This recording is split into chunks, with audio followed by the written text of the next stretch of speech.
வணக்கம். கதிரவன் நியூஸின் மதிய நேர பிரதான செய்திகள். முதலில் தலைப்புச் செய்திகள். இலங்கையில் ஆபத்தாக மாறும் நோய் நிலைமை, அதிகரிக்கும் உயிரிழப்பு. நாட்டின் பல பகுதிகளுக்கு வளிமண்டலவியல் திணைக்களத்தின் எச்சரிக்கை. இன்று நள்ளிரவு முதல் மீண்டும் எரிபொருள் விலை அதிகரிப்பு. மோட்டார் சைக்கிள் விபத்துக்கு உள்ளானதில் இளைஞர் ஒருவர் மரணம். அதிகரிக்கப்படும் ஒரு சில அரசு ஊழியர்களின் ஓய்வு வயது. ஜனாதிபதி அனுரவின் முக்கிய அறிவிப்பு. நபர் ஒருவர் கொடூரமாக கொலை. நடுவழியில் நின்ற யாழ் நோக்கி பயணித்த தொடர்ந்து மக்கள் அவதி. யாழ் போதனா வைத்தியசாலையில் பெண் பாதுகாப்பு உத்தியோகத்தர் மீது தாக்குதல். தம்புள்ளை சந்தைக்கு வரும் மரக்கறிகளின் மொத்த வரத்து குறைவு. தொடர்பான விரிவான செய்திகள். நாட்டில் இந்த ஆண்டில் இதுவரை 3661 டெங்கு நோயாளர்கள் பதிவாகியுள்ளதாக தேசிய டெங்கு கட்டுப்பாட்டு பிரிவு தெரிவித்துள்ளது. அத்துடன் டெங்கு நோய் காரணமாக 61 பேர் உயிரிழந்துள்ளதாக தெரிவிக்கப்பட்டுள்ளது. இவர்களில் அதிகளவான நோயாளர்கள் கம்பஹா மாவட்டத்திலேயே பதிவாகியுள்ளதுடன் அந்த எண்ணிக்கை 17,779 ஆகும். இரண்டாவது அதிகளவான நோயாளர்கள் கொழும்பு மாவட்டத்திலிருந்து பதிவாகியுள்ளதுடன் அந்த எண்ணிக்கை 16,665 குறிப்பிடப்பட்டுள்ளது. இதேவேளை அதிகளவான நோயாளர்கள் பதிவான மாகாணமாக மேல் மாகாணம் தொடர்ந்து நீடிப்பதுடன் இந்த ஆண்டில் இதுவரை மேல் மாகாணத்தில் 44,359 டெங்கு நோயாளர்கள் பதிவாகியுள்ளனர். இரண்டாவதாக தென் மாகாணத்திலேயே அதிகளவான டெங்கு நோயாளர்கள் பதிவாகியுள்ளதுடன் அந்த பிராந்தியத்தில் 12,586 நோயாளர்கள் பதிவாகியுள்ளனர். நாடு முழுவதும் டெங்கு நோய் பரவி வரும் இந்த வேளையில் 175 அதி அபாய வலயங்கள் அடையாளம் காணப்பட்டுள்ளதாக டெங்கு கட்டுப்பாட்டு பிரிவு மேலும் தெரிவித்துள்ளது. நாட்டின் பல மாவட்டங்களுக்கு பலத்த காற்று தொடர்பான எச்சரிக்கை அறிவித்தல் ஒன்றை வளிமண்டலவியல் திணைக்களம் வெளியிட்டுள்ளது.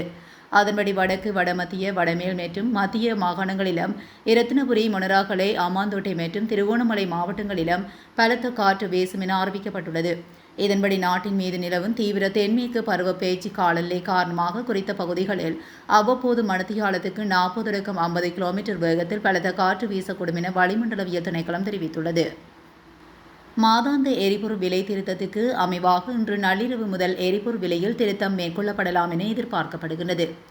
உலக சந்தையில் எரிபொருள் விலையில் ஏற்பட்டுள்ள ஏற்ற இறக்கங்களை கருத்தில் கொண்டு விலை திருத்தம் மேற்கொள்ளப்படும் என முன்னர் அறிவிக்கப்பட்டிருந்தது. எனினும் உலக சந்தையில் எரிபொருள் விலையில் தளம்பல் நிலை ஏற்பட்டுள்ளதன் காரணமாக இலங்கையில் அடுத்த மாதத்துக்கான எரிபொருள் விலை திருத்தத்தில் குறிப்பிடத்தக்க குறைப்பு எதிர்பார்க்கப்படவில்லை என தெரிவிக்கப்படுகின்றது. இதுகுறித்து இலங்கை பெட்ரோலிய கூட்டுத்தாபனத்தின் நிர்வாக இயக்குநர் மயூர நெத்திகுமார தெரிவிக்கையில், இம்முறை மேற்கொள்ளப்படும் எரிபொருள் விலை திருத்தத்தில் நுகர்வோர் அதிக நிவாரணத்தை எதிர்பார்க்க முடியாது என குறிப்பிட்டுள்ளார். ஜூலை மாதம் முழுவதும் உலக சந்தையில் எரிபொருள் விலையில் ஏற்பட்ட ஏற்ற இறக்கங்களே இதற்கு காரணம் எனவும் அவர் தெரிவித்துள்ளார். உலக சந்தையின் நிலவரத்துக்கு அமைவாக இலங்கையில் எரிபொருள் விலையை குறைப்பதற்கான வாய்ப்புகள் மிக குறைவாகவே உள்ளது என்றும் மயூர நெத்திகுமார சுட்டிக்காட்டியுள்ளார். ஆகஸ்ட் மாதத்துக்கான எரிபொருள் விலை திருத்தத்தில் மக்களுக்கு அதிக நிவாரணம் வழங்கப்படாது என அறிவிக்கப்பட்ட நிலையில் எரிபொருள் விலை மீண்டும் அதிகரிக்கப்படுமோ என்ற அச்சம் மக்களிடத்தில் எழுந்துள்ளது. சிலாபம் ஆனமடுவ வீதியில் 5ஆம் கட்டை பகுதியில் இடம்பெற்ற மோட்டார் சைக்கிள் விபத்தில் இளைஞர் ஒருவர் உயிரிழந்துள்ளார்.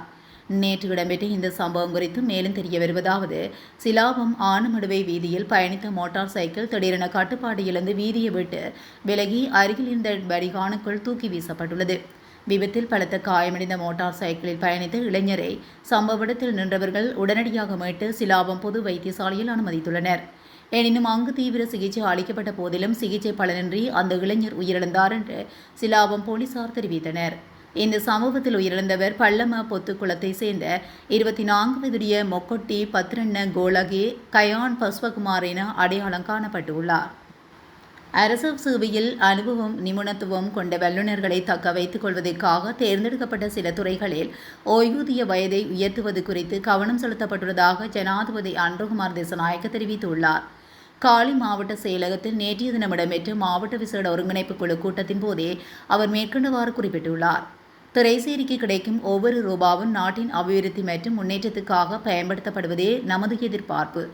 எதிர்கால சந்ததியினர் கடன் செலுத்த அவசியமற்ற நிதி ஒழுக்கத்தை கொண்ட நாட்டை உருவாக்குவதே அரசாங்கத்தின் நோக்கமாகும். சர்வதேச அறிக்கைகளில் தற்பொழுது இலங்கை பொருளாதாரத்தின் முன்னேற்றம் மற்றும் சமூக குறியீடுகள் தொடர்பான மதிப்பீடுகள் சிறந்த மட்டத்தில் காணப்படுகின்றது. ஒரு காலத்தில் கடன் செலுத்த முடியாத ஊழலும் சமூக குற்றங்களும் நிறைந்த நாடாக சர்வதேச அளவில் பேசப்பட்ட நமது நாடு இன்று சிறந்த பொருளாதாரத்தை கொண்ட ஊழல் குறைந்த நாடாக சர்வதேச அளவில் பாராட்டு பெற்று வருகின்றது. அரசு துறையின் செயல்திறனை மேம்படுத்துவதுடன் மக்கள் வீட்டிலிருந்தவாறே தமது சேவைகளை நிறைவேற்றிக் கொள்ளும் வகையில் அரசு சேவையை டிஜிட்டல் மயமாக்குவதற்கு அரசாங்கம் எதிர்கால வரவு செலவு திட்டத்தில் விசேட கவனம் செலுத்தியுள்ளது. அரசு சேவையில் அனுபவம் நிபுணத்துவம் கொண்ட வல்லுநர்களை தக்க வைத்துக் கொள்வதற்காக தேர்ந்தெடுக்கப்பட்ட சில துறைகளில் ஓய்வூதிய வயதை உயர்த்துவது குறித்தும் கவனம் செலுத்தப்பட்டுள்ளது. அரசு துறையை வேலைவாய்ப்புகளை நிரப்பும் இடமாக மாற்றியதன் மூலம் அரசு கட்டமைப்பு பாதகமான பொருளாதார பின் விளைவுகளை முகம் கொடுக்க நேரிட்டது. வேலை வாய்ப்புகளை உருவாக்கும் வழி பொருளாதாரத்தை கட்டியெழுப்புவதே அரசாங்கத்தின் பொறுப்பாகும் என்ற அதனூடாக இளைஞர் யுவதிகளுக்கு வேலைவாய்ப்பு சந்தர்ப்பங்களை உருவாக்கி கொடுக்க முடியும் எனவும் அவர் குறிப்பிட்டுள்ளார்.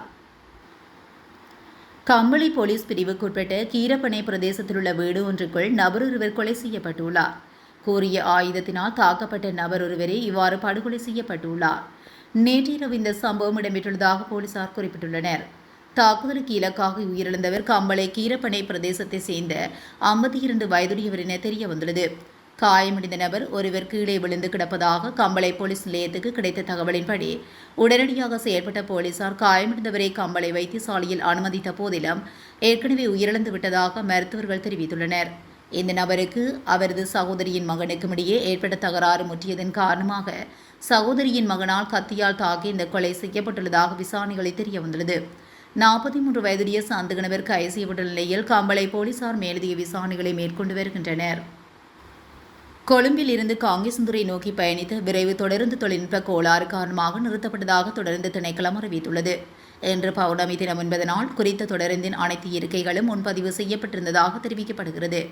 கொழும்பு கோட்டை தொடருந்து நிலையத்திலிருந்து இன்று அதிகாலை 5:45 மணிக்கு காங்கேசன்துறைக்கு புறப்பட்ட நகரங்களுக்கிடையேயான விரைவு தொடருந்து காலை சுமார் 8 மணியளவில் வேயாங்கொடை தொடருந்து நிலையத்தில் தொழில்நுட்ப கோளாறு காரணமாக நிறுத்தப்பட்டுள்ளது. இதையடுத்து பின்னால் வந்த யாழ்தேவி விரைவு தொடருந்தின் காங்கேசன்துறை தொடருந்து பயணிகள் ஏற்றப்பட்டு பயணம் தொடரப்பட்டது. இதனால் இரு தொடருந்துகளின் பயணிகளும் ஒரே தொடருந்தின் பயணிக்க வேண்டிய நிலை ஏற்பட்டதனால் கடும் நெரிசல் ஏற்பட்டதாக பயணிகள் தெரிவித்துள்ளனர். இதற்கிடையில் தொழில்நுட்ப கோளாறு ஏற்பட்ட தொடர்ந்து வேயாங்குடை நிலையத்தில் நிறுத்தப்பட்டுள்ளது.